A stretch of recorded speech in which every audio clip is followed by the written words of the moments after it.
기준은 환상이 아니라 말씀입니다. 라고 하는 제목으로 사람을 살리고 사람을 세우는 우리의 행전 25번째 시간 함께 말씀 나누겠습니다. 제가 신학대학교를 다닐 때 1학년 때부터 기숙사 생활을 했었습니다. 그러다 보니까 입학한 다른 동기들보다 기숙사에서 함께 먹고 자고 삶을 영위해 나가는 그런 친구들과 더 가깝게 지낼 수밖에 없었습니다. 지금 이렇게 돌아보면 그때 동기들과 함께 만들었던 그런 소중한 삶의 서사적인 아름다운 이야기들이 오늘도 제 인생의 추억의 책장에 고스란히 간직되어 있는 바로 그 모습을 종종 발견하기도 합니다. 그 중에 한 에피소드를 여러분들과 잠시 나누면서 오늘 말씀을 좀 시작하려고 합니다. 때는 바야흐로 제가 대학교 2학년 때였습니다. 입학한 동기 중에 기독교 교육학과에 입학한 그런 자매가 한 분 있었습니다. 그런데 이 자매가 우리 동기들 중에 가장 오래 열심히 기도하는 그런 자매였습니다. 기숙사에서 생활을 했기 때문에 매일매일 새벽 예배가 있었고요. 저 같은 경우는 새벽 예배를 마치고 피곤하니까 일찍 올라와서 다시 잠을 자기도 했었는데, 근데 아침을 먹으러 내려가다 보면 그때서야 그 예배실에서 나오는 자매가 바로 이런 자매였습니다. 그런데 어느 날 이 자매가 저에게 기숙사 뒤편에 있는 조그마한 공원이 하나 있었는데 그 공원에서 저를 잠시 보자라는 것이었습니다. 제 기억으로는 그때 시간대가 한 6시쯤 되는 것으로 제가 기억하고 있습니다. 그래서 저는 아무 생각 없이 할 얘기가 있는가 보구나라고 그 시간에 그 장소에 간 겁니다. 그런데 분위기가 좀 이상했습니다. 아니나 다를까 이 자매가 저에게 할 이야기가 있다는 거죠. 그러면서 벤치에 앉아서 어렵사리 입술을 떼며 이렇게 이야기를 합니다. 자기가 새벽 예배 때 기도를 하는데 기도 중에 자꾸 제 이름이 떠오르더라는 겁니다. 그러던 어느 날은 기도를 하는데 환상 중에 나를 만나서 지금 내가 품고 있는 이 마음을 좀 고백하라라고 하는 그런 음성이 들렸다라고 이야기하는 겁니다. 그래서 이 자매가 이거는 하나님께서 저와 이게 교제를 좀 하라고 하는 뜻이구나 이렇게 이 자매가 생각을 한 거죠. 그리고 이 자매는 순종하는 마음으로 저에게 어렵사리 입술을 띄어 그 마음을 전하게 된 겁니다. 그러니까 자신은 기도하면서 환상 가운데에 확신을 얻었다라는 거예요. 전혀 예상하지 못했던 이야기를 들으니까 좀 당황스럽기도 했고, 그래서 그 자매 이야기를 다 듣고 난 이후에 제가 이렇게 이야기를 했습니다. 정말 미안한데 네 이야기를 듣고 보니까 내가 너와 교제를 해야 된다고 할 때 나는 그런 환상을 본 적도 없고 그런 음성을 아직 들은 적도 없는데 어떻게 하냐. 정말 너와 내가 교제하는 것이 하나님의 섭리이고 뜻이다라고 하면 너에게도 주신 그 응답을 나에게도 주시지 않겠느냐. 이런 뉘앙스로 이야기를 하고 그리고 헤어졌습니다. 그리고 그 이후부터 지금까지 하나님의 응답은 없었습니다. 그래서 지금 제 아내랑 살고 있는 겁니다. 시간이 지나고 동기들로부터 들려오는 소식을 들어보니 당시 기숙사에 있는 선배 중에 한 사람과 결혼해서 애 낳고 잘 살고 있답니다. 잠시 제 인생 한 에피소드를 여러분들과 잠시 나누었는데 어떠십니까? 이런 상황들이 여러분들에게는 일어난 적은 혹시 없으십니까? 소위 환상을 봤다라는 사람, 꿈에서 내가 음성을 들었다라고 하는 사람, 심지어는 점을 보거나 타로를 통해서 내가 무엇인가를 결정하고 응답받았던 사람, 그냥 재미로라도 인터넷 사이트를 통해서 내가 무엇인가를 결정할 때 그 결정에 도움을 받았던 사람, 우리 주변에 의외로 많습니다. 아니, 단 한 번이라도 내가 그런 사람이 된 경험이 있으실지도 모르겠습니다. 그런데 한번 잘 들어보십시오. 우리가 누군가에게 소개를 받아서 사람을 만날 때 그것이 동업이든 결혼이든 상관없이 우리가 파트너를 선택할 때 어떤 기준으로 그 선택의 결정을 내리실 때가 많으십니까? 아마 거의 대부분은 그 상대방에 대한 환상 때문일 겁니다. 예를 들면 동업하기 위해서 사람을 만났는데 그 사람의 스펙이 너무나 환상적인 겁니다. 지금까지 사업을 이어오면서 얼마나 많은 영업의 이익을 냈는지 그 이익의 숫자가 너무나 환상적인 겁니다. 그리고 이야기를 해보니까 내가 가지고 있는 부족한 것들을 잘 메이크업을 해줄 수 있는 그런 이력과 학업과 업무 능력이 있는 환상적인 사람입니다.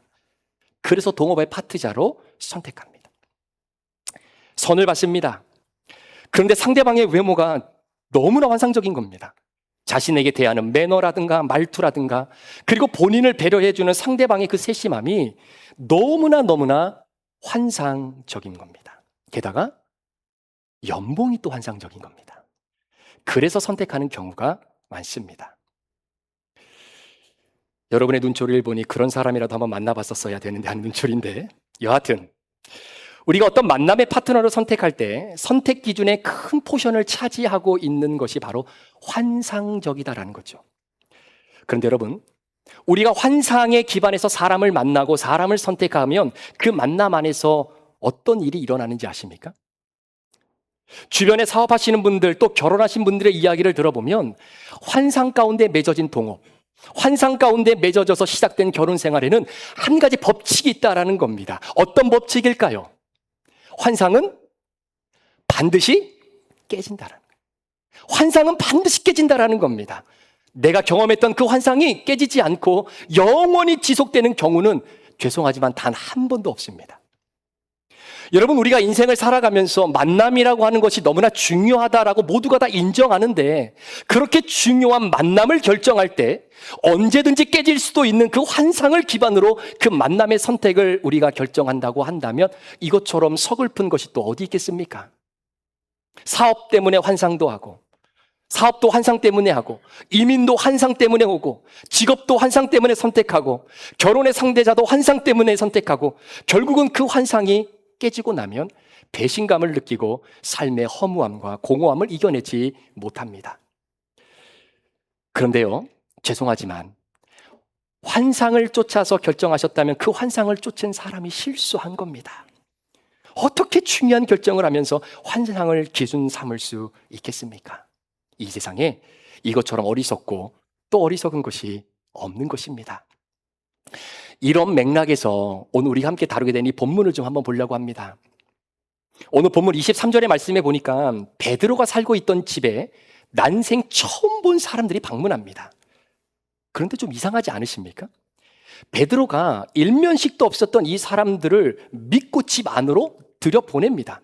그리고 함께 유숙하고 심지어는 그 다음 날 이들과 함께 길을 떠나는 결정을 했다라는 것이죠. 이걸 좀 적용해 본다면 베드로가 어떤 사람을 만나서 동업을 한 겁니다. 베드로가 어떤 사람을 만나 결혼을 했습니다. 이렇게 볼 수 있는 겁니다. 그런데 여러분, 베드로가 이 사람들과 함께 갈 때 그렇게 선택의 결정을 내렸던 이유가 무엇일까요? 베드로가 이 사람들을 처음 봤을 때, 야, 믿을 만한 사람이구나, 이들과 함께 길을 가도 되겠구나 라고 그렇게 판단한 기준이 뭐냐라는 겁니다. 물론 베드로는 기도 중에 환상을 봤습니다. 어떤 환상입니까?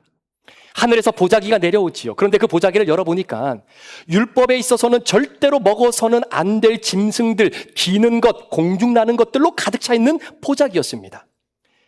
이때 환상 가운데 성령께서 하시는 말씀이 이걸 잡아 먹으라는 거죠. 그때 베드로가 했던 이야기가, 율법에는 이거를 먹으면 안 된다고 되어 있는데 이 부정하고 속된 것을 내가 어떻게 먹습니까? 그때 성령 하나님이 하셨던 말씀이, 하나님이 깨끗하다라고 하신 것을 왜 네가 속되다라고 하느냐? 이때부터 베드로가 고민하기 시작합니다. 도대체 하나님이 깨끗하다라고 말씀하신 게 뭘까? 한참을 고민하는데 마침 그때 누군가가 베드로의 집의 문을 두드리는 겁니다. 보자기 환상을 보자마자 얼마 지나지 않아서 말입니다. 그런데 자신의 집에 찾아온 사람들을 보니까 이 사람들 역시 환상적인 사람들인 겁니다. 당시 가이사랴 이달리아 부대의 백부장인 고넬료라고 하는 사람이 보낸 사람입니다. 여러분, 이 부대는 어떤 부대냐면요, 엘리트 부대입니다. 당시 로마의 황제를 가장 근접한 위치에서 경호할 수 있는 그러한 부대 중에 하나인 엘리트 부대예요. 그렇기 때문에 이 엘리트 부대에서 백부장의 직위를 가지고 있다는 것은 이제는 이 사람의 진급이 100% 보장되어져 있는 바로 그런 보직입니다. 그러니까 베드로가 환상을 봤는데 얼마 지나지 않아서 진짜 환상적인 사람이 찾아온 거죠. 이것 자체가 환상적인 겁니다. 그런데 우리는 이렇게 환상적인 상황에 순간 정신을 잃어버리고 마치 23절 말씀처럼 사람들을 불러들이고 유숙합니다. 그 환상만 보고 말입니다. 그런데 한번 보세요. 베드로가 환상을 본 것도 맞아요. 그리고 베드로를 찾아온 사람도 환상적인 스펙을 가지고 있는 것도 맞아요. 그런데 오늘 베드로가 자신과 함께 유숙하고 그들과 떠났을 때 정말로 베드로가 봤던 그 환상, 그리고 한 번도 보지 못했던 이 사람들의 환상적인 그 스펙 때문에 베드로가 이들과 함께 유숙하고 함께 길을 떠났던 것일까요? 오늘 성경은 그게 아니다라는 겁니다. 자, 그렇다면 베드로가 이들을 믿고 함께 유숙하고 그 다음날 함께 길을 떠나는 이 믿음의 결단을 내릴 수 있었던 기준 세 가지, 오늘 본문을 통해서 우리가 간단하게 한번 설명을 드리고, 그리고 함께 이번 한 주간도 우리가 은혜를 좀 나눴으면 좋겠습니다.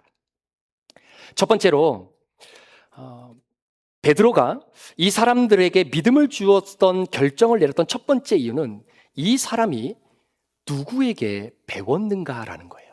누구에게 배웠는가? 자, 2주 전에 우리가 다비다라고 하는 여제자에 대해서 말씀을 함께 나누었습니다. 그런데 놀라운 사실 한 가지를 깨닫게 됐죠. 다비다라고 하는 이 여제자의 특징이 하나 있다면 욥바라고 하는 그 도시에 가난한 과부들과 그리고 연약한 자들을 위해 선행과 구제를 심히 많이 베풀었던 사람이었습니다. 그런데 당시 욥바에는 이방인 중심으로 형성된 도시였기 때문에 이 지역이 아직도 복음의 볼길이 예루살렘의 바운더리를 넘어서 이방 지역으로 선포되기 이전의 시간이었다는 것을 지난 시간 우리가 말씀을 통해서 한번 깨닫게 되었습니다. 그럼에도 불구하고 많은 사람들에게 선한 영향력을 끼쳤던 다비다가 탄생할 수 있었던 것은 바로 누구 때문이었습니까? 빌립 집사 때문이었습니다. 아소도에서 가이사라로 가는 여정 중에 여러 성을 둘리게 되는데 그 중에 룻다와 욥바를 거쳐서 빌립 집사는 욥바에서 다비다를 만나 삶으로 예수 그리스도의 사랑과 은혜를 몸소 보여주며 살아냈던 것을 그대로 가르쳐 주었던 거지요. 그리고 다비다는 빌립 집사에게서 배운 그대로 욥바의 가난한 자들과 과부들을 위해 구제와 선행을 아낌없이 베풀었던 사람이 됩니다. 자, 그런데 여기서 한 걸음 더 나아가서 빌립 집사가 궁극적으로 도착해야 되는 그 목적지가 어디입니까? 사도행전 8장 40절에 이렇게 기록되어 있습니다. 빌립은 아소도에 나타나 여러 성을 지나다니며 복음을 전하고 가이사랴에 이르느니라. 가이사랴에 이르느니라. 여러분, 가이사랴라고 하는 지역이 어떤 도시인지 아십니까? 당시에 유대 지역을 통치하고 있었던 분봉왕 헤롯이 로마 황제인 시저에게 잘 보이기 위해서 도시 하나를 아름답게 건설하는데 그것이 바로 가이사랴라고 하는 도시입니다. 그곳은 전적인 유대인을 위한 도시가 아니라 바로 이방인들을 위해 만들어 놓은 도시이고요. 어떤 도시보다도 로마식의 형태를 그대로 본따서 만든 도시가 바로 이 가이사랴라고 하는 도시입니다. 그러니까 이 가이사랴라고 하는 도시에 사는 사람들은 하나같이 로마의 황제는 이꼴 신이다 라고 하는 이러한 숭배 사상을 가지고 살아가는 사람들이 그렇게도 많은 도시였다라고 봐도 틀리지 않아요. 그런데 여기에 고넬료라고 하는 제자가 있는 겁니다. 그것도 보통 제자가 아니라 오늘 사도행전 10장 2절에 고넬료를 우리에게 이렇게 소개합니다. 그가 경건하여 온 집안과 더불어 하나님을 경외하며 백성을 많이 구제하고 하나님께 항상 기도하더니. 그러니까 너무나 성숙하고 완성에 가까울 정도의 제자가 바로 이 가이사랴 이방 땅에 있는 겁니다. 아니, 이방인 사역을 위한 사도 바울의 복음 전도가 아직 이루어지지 않은 이 시점에 어떻게 이 가이사랴라고 하는 이 이방인 땅에, 그것도 황제 숭배 사상이 만연해져 있는 이 땅에 이렇게도 훌륭하고 성숙한 제자가 있을까? 도대체 누가 이렇게 탁월한 제자를 길러냈느냐라는 거죠. 제가 다비다가 나오는 본문을 묵상하면서 처음에는 참 이해가 되지 않았습니다. 그런데 다비다가 등장하는 본문, 그리고 오늘 고넬료가 등장하는 본문을 이렇게 연결을 해보니까 이게 하나님의 섭리와 구속사의 은혜가 이렇게 연결되는 것이구나 라는 것을 깨닫게 되었습니다. 한번 보세요. 여러분, 빌립은요, 한 사람의 구원을 위해서 자신의 모든 것을 포기하는 열정의 사람, 구제와 헌신의 사람이었습니다. 그런 빌립을 통해서 다비다라고 하는 여제자가 탄생한 겁니다. 그리고 궁극적으로 빌립 집사가 가이사랴에 도착했을 때 분명히 고넬료라고 하는 사람을 만나 그에게도 동일하게 다비다에게 전해주었던 예수님의 사랑과 헌신, 구제와 섬김을 몸소 가르쳐 주었던 것이 확실합니다. 그 이유가 성경에 이런 단서가 있어요. 자, 먼저 9장 36절을 한번 보십시오. 요바에 다비다라는 여제자가 있으니 그 이름을 번역하면 도르가라. 선행과 구제하는 일이 심히 많더니 라고 다비다를 소개합니다. 자, 그리고 이어지는 10장 2절 말씀을 보십시오. 고넬료입니다. 그가 경건하여 온 지방과 더불어 하나님을 경외하며 백성을 많이 구제하고 하나님께 항상 기도하더니 라고 고넬료를 소개합니다. 그러니까 지금 다비다와 고넬료는 일면식도 없었던 사람들입니다. 한 번도 만난 적이 없는 사람입니다. 그런데 두 사람이 똑같이 성숙한 그리스도 예수의 제자가 되었습니다. 그렇다면 다비다와 고넬료 사이에 탁월한 제자로서의 공통 분모로 삼을 수 있는 것이 무엇입니까? 바로 구제와 선행, 섬김과 헌신입니다. 어떻게 일면식도 없는 두 사람이 각각 다른 지역에 살고 있으면서 이렇게 동일한 사역의 공통 분모를 가질 수 있느냐라는 거지요. 그것은 단 하나, 다비다와 고넬료에게 삶으로 복음을 살아내는 방법을 가르쳐 주었던 스승이 동일했기 때문입니다. 그 스승이 누구입니까? 빌립 집사입니다. 자, 그렇다면 한 가지 질문이 생기죠. 도대체 베드로는 고넬료와 다비다가 빌립 집사의 제자였다는 것을 어떻게 알았을까요? 여러분, 이 질문에 대한 대답은 의외로 간단합니다. 당시 예루살렘 교회의 탑 리더, 수장이 베드로였습니다. 그리고 사도들을 제외하고 예루살렘에 박해가 임하게 되니까 많은 그리스도인들이 예루살렘을 떠나 뿔뿔이 흩어지게 됐지요. 그 중에 한 사람이 빌립 집사였습니다. 따라서 빌립은 내가 어느 곳에 가서 어떤 사역을 하고 그 사역을 통해서 어떤 사역의 열매가 맺게 되었는지를 하나부터 열까지 자신의 보스였던 베드로에게 다 보고를 합니다. 그래서 베드로는 현재 빌립 집사가 어디에서 어떻게 무슨 사역의 열매가 무엇인지를 모두 다 보고를 받고 있는 상태이죠. 그런 상황에서 자신의 집을 찾아온 사람들이 고넬료가 보낸 사람이었다라는 것을 알고 베드로는 두 번 생각할 것도 없이 이들을 환대하고 다음날 함께 길을 떠나는 결정을 하게 됩니다. 바로 이겁니다. 베드로는 빌립에게서 배웠던 고넬료가 보낸 사람이라고 하면 믿고 따라갈 수 있는 기준이 있었다라는 거죠. 여러분, 아무리 그래도요, 물론 청출어람이라고 하는 말이 있긴 하지만 제자가 스승보다 나을 수 없습니다. 내가 어느 스승에게서 배웠느냐가 그래서 그렇게 중요한 겁니다. 여러분, 고양이가 아무리 길고 날고 뛰어도요, 고양이는 고양이 밖에 나을 수 없습니다. 그러나 상대적으로 정말로 힘이 없고 연약해 보이는 호랑이라 할지라도 호랑이는 호랑이를 낳습니다. 그래서 어느 교회, 어느 목사님 밑에서 신앙훈련을 받았느냐가 정말 중요한 겁니다. 세상의 복을 누리십시오. 세상에서 복받는 주인공들이 되십시오. 세상에서 남들보다 더 많은 복을 쟁취하는 여러분 되십시오 라고 가르치는 그 목회자 밑에서 이 땅을 살아가는 그리스도인들이 하늘의 복, 팔복을 추구하며 사는 것, 그거 불가능합니다. 왜? 영향을 받으니까. 이단성 특징을 가지고 성도들을 가르치는 목회자 밑에서 하나님이 우리에게 주신 성경 66권이 완벽한 계시의 말씀이다라고 하는 그 믿음을 가지고 신앙생활하는 것은 불가능합니다. 하나님 제일 우선주의 신앙이어야 된다. 주일 성수 꼭 해야 된다. 그래도 11조 신앙 잘 해야 된다라고 하는 것, 여러분, 이 모든 신앙의 모습을 우리 부모님들이 아이들에게 보여주지 않으면 하나님을 일생의 우선순위로 놓고 주일을 거룩히 지키고 물질의 공급자는 하나님이시다는 신의 1조 신앙을 기대하는 것은 불가능합니다. 그래서 부모님들의 신앙이 정말 중요한 겁니다. 그래서 저 같은 목회자가 중요한 겁니다. 책임감을 느끼는 거죠. 오늘 베드로는 이걸 알았던 사람입니다. 본인도 환상을 봤어요.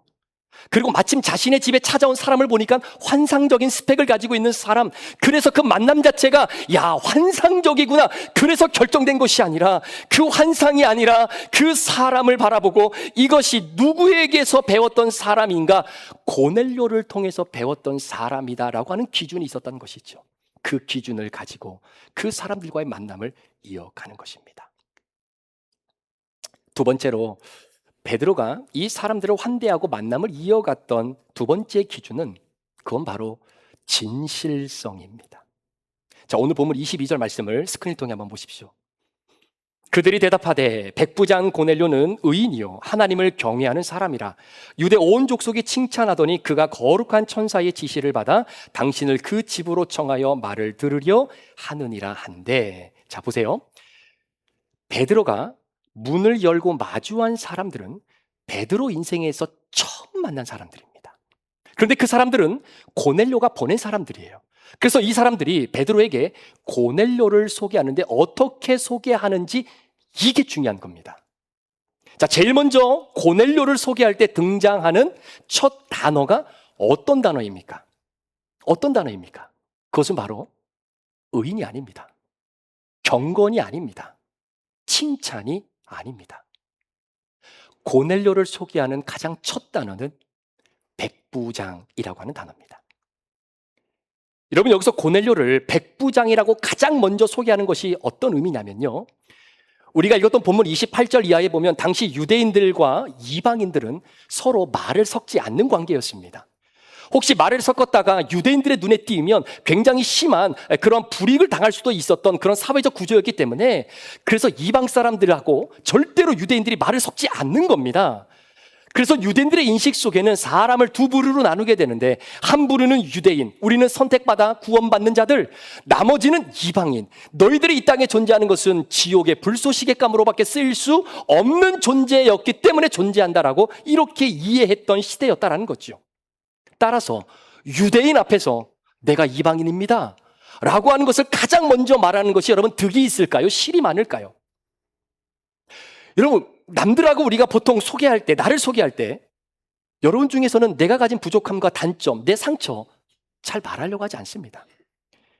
왜냐하면 혹시나 내가 말했던 나의 단점이 상대방에게 흠이 잡혀서 혹시나도 그것이 나에게 손해로 다가올 수 있다고 생각하기 때문이죠. 마찬가지입니다. 지금 고넬료가 보낸 사람들이 베드로에게 고넬료를 소개할 때 제일 먼저 등장해야 되는 단어가 이 단어입니다. 그는 의인입니다. 그는 하나님을 경외하는 사람입니다. 그는 유대 온 족속 가운데 칭찬받는 사람입니다. 그런데 이방인입니다 라고 하는 것이 맞는 순서입니다. 그런데 그렇게 하지 않아요. 찻집 백부장이라고 하는 신분으로 인해 고넬료가 이방인이라는 것이 그 무엇보다도 만약에 먼저 드러나게 되면 베드로와의 만남 자체가 아예 성사되지 않을 가능성도 충분히 많기 때문입니다.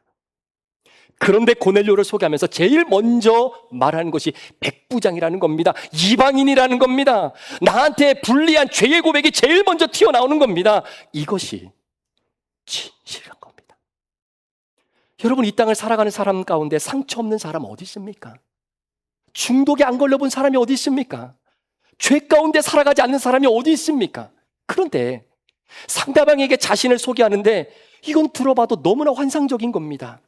자신의 좋은 부분을 극대화해서 말하는 거지요. 그러면 10중 8구 그건 다 거짓말이에요. 그런 사람은 진실하지 않습니다. 이미 결혼하신 분들은 뭐 어쩔 수 없지만 앞으로 결혼을 꿈꾸는 분들은 이거 기억하셔야 돼요. 선보고 만날 때 진짜 사기 결혼 당하면 안 됩니다. 상대방이 자신을 소개할 때 진짜 좋은 것만 먼저 보여주는 거죠. 환상적인 차도 보여주고, 환상적인 집도 보여주고, 환상적인 명품 보여주고, 환상적인 식사와 환상적인 매너 보여주면서 그 환상에 빠져들게 만들어서 결혼에 골인하도록 만드는 겁니다. 그런데 실제로 본인이 지고 있는 빚이 얼마인지, 내가 어릴 때부터 온전치 못한 가정에서 자란 상처가 있다든지, 내가 인생을 살면서 이런저런 아픔과 고난 속에 허우적거리고 있었던 나의 연약함을 보여주지 않습니다. 그런 것들은 나중에 살짝 언급을 하거나 아니면 아예 보여주지도 않고 넘어갈 때가 많다라는 거죠. 여러분, 순서를 뒤집는 것은 거짓말입니다. 그건 진실성이 없는 겁니다. 우리가 그 사람을 진실하게 알고자 할 때 제일 먼저 들어야 할 것은 그 사람이 로마의 백부장이라는 죄 고백을 들어야 되는 겁니다. 이거 먼저 하는 사람 진짜 진실한 사람이에요. 그런데 오늘 이 사람들이 고넬료를 소개할 때 의인이 먼저가 아니라 로마의 백부장이다라고 하는 단점과 상처, 그리고 당시 유대인들과의 관계 속에서 이방인으로서 받아야 했던 여러 가지 아픔들을 먼저 고백하는 거죠. 제가 이런 사람입니다. 이렇게 부족하고 허물이 많은 사람입니다. 그런 이방인인 고넬로를 그럼에도 불구하고 한 번만 좀 만나주시면 안 되시겠습니까? 바로 이겁니다. 만남을 이루기 위해 베드로를 먼저 배려하는 그 모습, 이것이 바로 진실함이죠. 베드로는 여기서 믿음이 완전히 선 겁니다. 빌립의 제자인 고넬료가 보낸 사람들, 그리고 자신의 죄를 먼저 드러내며 나의 부족함을 인정하는 사람들이라고 한다면 믿고 같이 갈 수 있는 확신이 드는 것이죠. 바로 진실성. 우리 안에 이 진실함이 잘 회복되기를 소망합니다. 이거 원고에 없는 이야기인데요. 여러분, 만남이라고 하는 것, 관계라고 하는 것은 반드시 그 안에 갈등이라는 것이 존재할 수밖에 없습니다. 뭐 부부관계나 모든 관계 안에 갈등이 있는 거죠. 그런데 그 갈등을 경험하는 이유가 무엇인가를 가만히 들여다보면 내가 상대방을 위해서 베풀었던 공의와 호의와 그 환대를 상대방이 이해해주지 못하고 받아주지 못하고 기억해주지 못했다라고 했을 때 찾아오는 감정이 섭섭한 감정입니다. 그럼 이 섭섭한 감정을 가지고 있을 때 우리의 마음의 생각의 출발은 항상 나로부터 출발하게 돼요. 내가 이렇게 했는데 왜 저 사람은 나에게 이렇게 안 할까?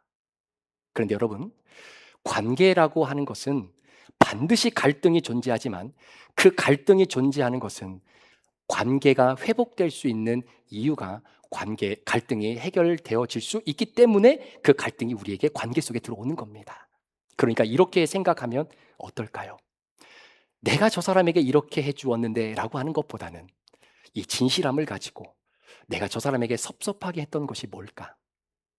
내가 저 사람에게 실수했던 것이 뭘까?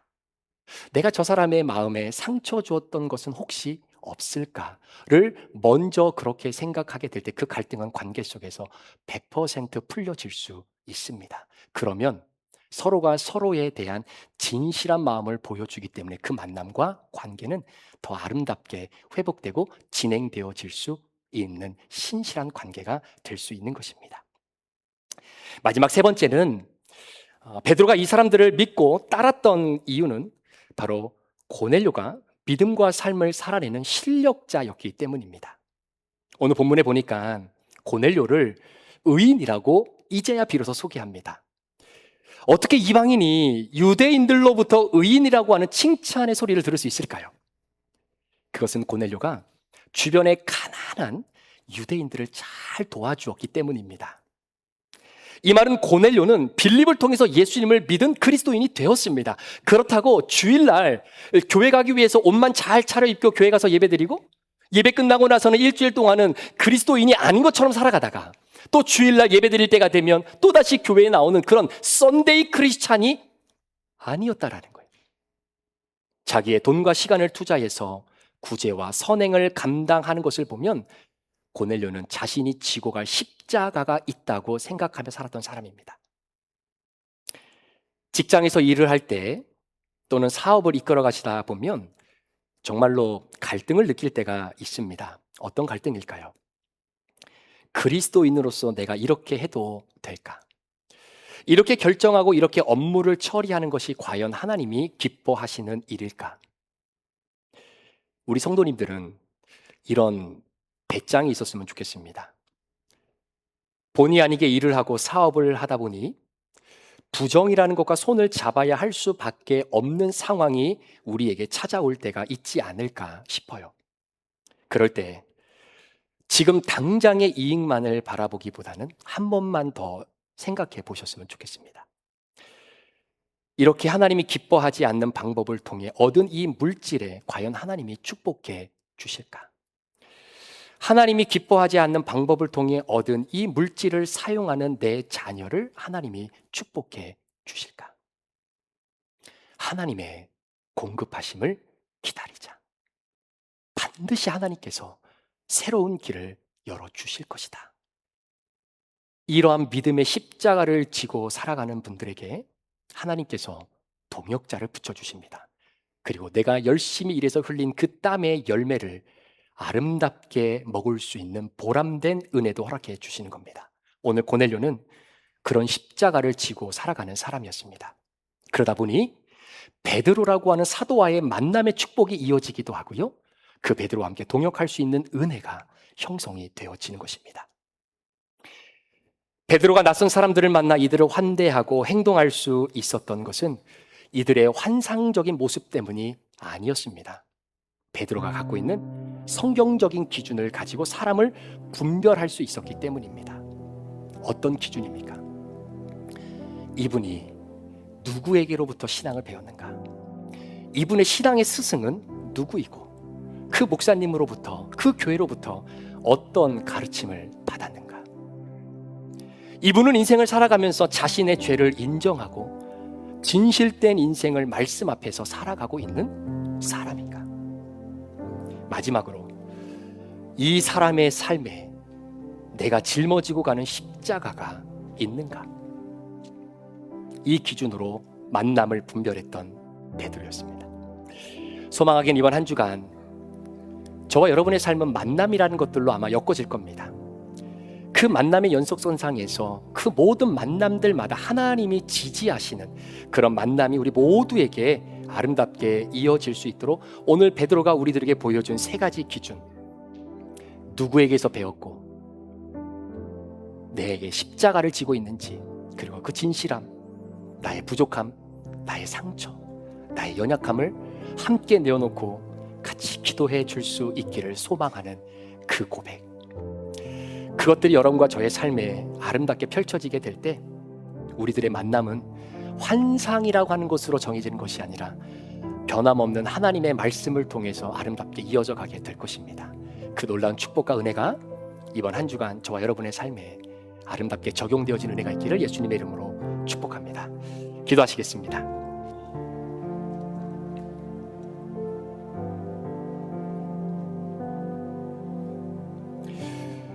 오늘 주신 말씀을 잠시 우리가 기억하면서 여러분들에게 두 가지 질문을 드립니다. 적용 질문을 들어보시고 이번 한 주간 내가 어떻게 살아야 될지 말씀 앞에 나를 좀 돌아봤으면 좋겠습니다. 여러분들은 살아오면서 무엇인가를 결정해야 했을 때 어떤 기준을 가지고 그러한 결정을 내리셨는지 함께 소그룹 분들과 나눠보십시오. 살아오면서 무엇을 결정해야 될 때 어떤 기준을 가지고 그러한 결정을 내렸었는지 말입니다. 두 번째 질문입니다. 내 삶의 기준이 말씀이 되기 위해서 나는 어떤 노력을 이번 한 주간 감당해야 합니까? 내 삶의 기준이 환상이 아니라, 내 감정이 아니라, 내 경험이 아니라 하나님의 말씀이 되기 위해서 나는 어떤 노력을 이번 한 주간 감당해야 합니까? 우리 주신 두 가지 적용 질문을 좀 생각하면서 우리 함께 하나님 앞에 우리 입술을 좀 벌려서 하나님 앞에 결단하며 한번 나갔으면 좋겠습니다. 함께 기도하겠습니다. 하나님 아버지 감사합니다. 이 시간도 사랑하는 우리 귀한 성도들, 하나님, 우리의 인생은 하나님의 말씀과 동떨어지게 살아가게 하는 요소들이 너무나 많습니다. 하나님, 내 안에 있는 경험들이 그렇습니다. 내가 지금까지 이렇게 이끌어왔고 이렇게 살아왔고 이 경험과 그 경험을 바탕으로 내가 내렸던 판단이 지금까지 나를 잘 성공의 길로 인도했는데 내가 무슨 하나님의 말씀으로 이 모든 것을 선택하며 그 말씀을 기준으로 삼아야 될지 그 아버지 하나님 마음조차 갖지 못하도록 우리 안에 들어와 있는 우리의 교만과 우리의 부족함이 너무나 많습니다. 오늘 베드로가 정말로 일면식도 없는 사람을 바라봤을 때에 하나님 아버지 이들을 바라봤던 환상만 바라보며 이런 결정을 내린 것이 아니라 누구에게 배웠는지, 정말로 진실함이 있는지 뿐만 아니라 내가 지고 가는 십자가가 내 어깨에 있는지 그 모든 것들을 바라보며 함께 그 여정을 걸어갔던 기준을 내렸던 자들처럼 하나님 아버지 우리에게도 이러한 믿음의 결단을 내릴 수 있는 기준들이 있게 하여 주옵소서. 우리 사랑하는 귀한 성도들, 많이 힘들고 어렵지만 하나님 말씀에 붙잡히지 아니하며 한번 불어오는 인생의 광풍 앞에 우리 속수무책으로 쓰러질 수밖에 없습니다. 하나님 아버지 도와주시옵소서. 우리 성도들의 삶을 붙잡아 주옵소서. 이런저런 이유로 또 마음의 상처와 아픔이 있는 성도들, 이런저런 이유 때문에 하나님과 멀리 떨어져 있는 성도들, 이런저런 이유 때문에 하나님의 말씀을 멀리하고 있는 성도들, 하나님 아버지 긍휼히 여겨주시고 하나님 아버지 불쌍히 여겨주옵소서. 아버지 그 가운데서 내 마음으로 일어날 수 없습니다. 내 심령으로 일어날 수 없습니다. 하나님 내 감정으로 내 의지로 일어날 수 없습니다. 말씀에 붙들려야 됨을 고백하오니 말씀으로 우리 귀한 성도들을 일으켜주시고 말씀으로 회복시켜주시고 말씀으로 다시 한번 우리를 위로하여 주시고 말씀으로 내 삶을 이번 한 주간도 역사하여 주시옵소서. 우리 귀한 성도들 말씀에 붙들림 받아지는 인상 될 수 있도록 성령님 역사해 주시고 인도하여 주옵소서.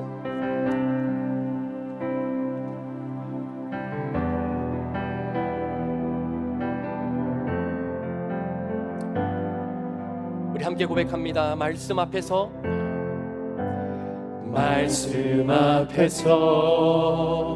경외함으로 주께 홀로 섭니다. 생명의 말씀 믿고 순종해 주를 예배합니다. 기록된 말씀 힘이 있어서 진리로 우리 거룩해 하며 거룩한 말씀 대세 영원히 복음이 되어 말씀하시네. 하나님 말씀에 두려워 떠는 자, 그 말씀에 생명을 거는 자, 한 사람 찾으시는 주님의 약속을 믿어. 하나님 말씀에 인생을 거는 자, 순종하며 주 따라가는 자, 영원한 하나님 나라 이뤄갈 주의 교회여 일어나라.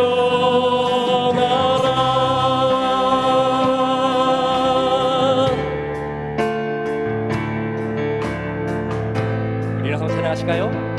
이번 한 주간 변함없는 하나님의 말씀 앞에서 경외함으로 주께 홀로 섭니다. 생명의 말씀 읽고 순종해 주를 예배합니다. 기록된 말씀 힘이 있어서 진리로 우리 거룩해 하며 거룩한 말씀 세세 영원히 복음이 되어 말씀하시네. 하나님 말씀에 두려워 떠는 자, 그 말씀에 생명을 거는 자, 한 사람 찾으시는 주님의 약속을 믿어. 하나님 말씀에 인생을 거는 자, 순종하며 주 따라가는 자, 영원한 하나님 나라 이뤄갈 주의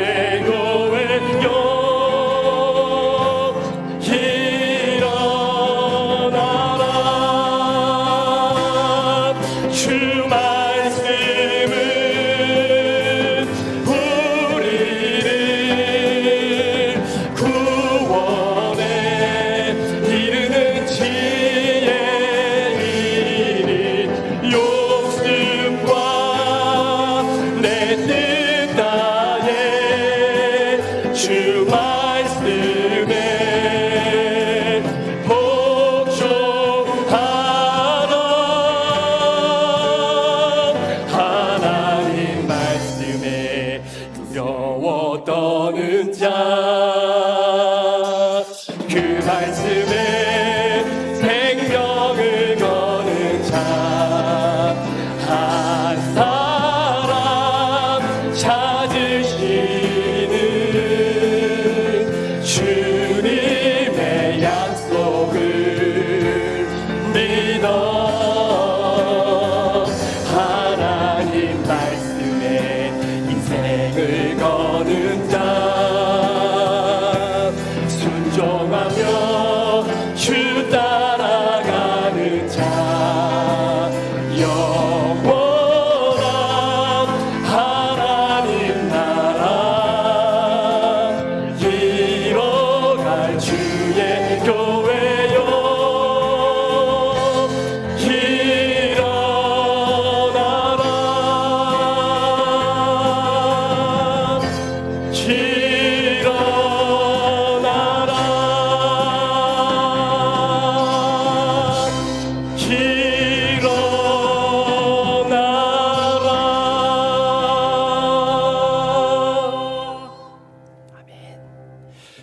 지금은 우리 구주 예수 그리스도의 귀하신 은혜와 우리 아버지 하나님의 무한하신 사랑하심과 성령님의 감화감동 충만 교통 위로하시고 오늘도 우리 안에 내주하시는 그 놀라운 역사가 감정이 기준이 되지 않게 하시고 내 마음의 요동침이 기준되지 않게 해주시고 내가 지금까지 해왔던 나의 경험이 기준이 되지 않게 하시고 영원히 변함없으신 하나님의 말씀이 내 선택과 내 마음의 기준이 되어지기를 소망하며 이번 한 주간 그렇게 살아가기로 결정하고 말씀 앞으로 한 걸음 더 나아가기를 결단하며 세상으로 파송받아 나아가는 우리 모든 성도들 머리머리 위에, 이들의 가정과 직장과 사업터 위에, 우리 사랑하는 자녀들과 선교사님들과 태중의 생명 위에 지금부터 영원토록 함께 계시기를 간절히 축원하옵나이다. 아멘.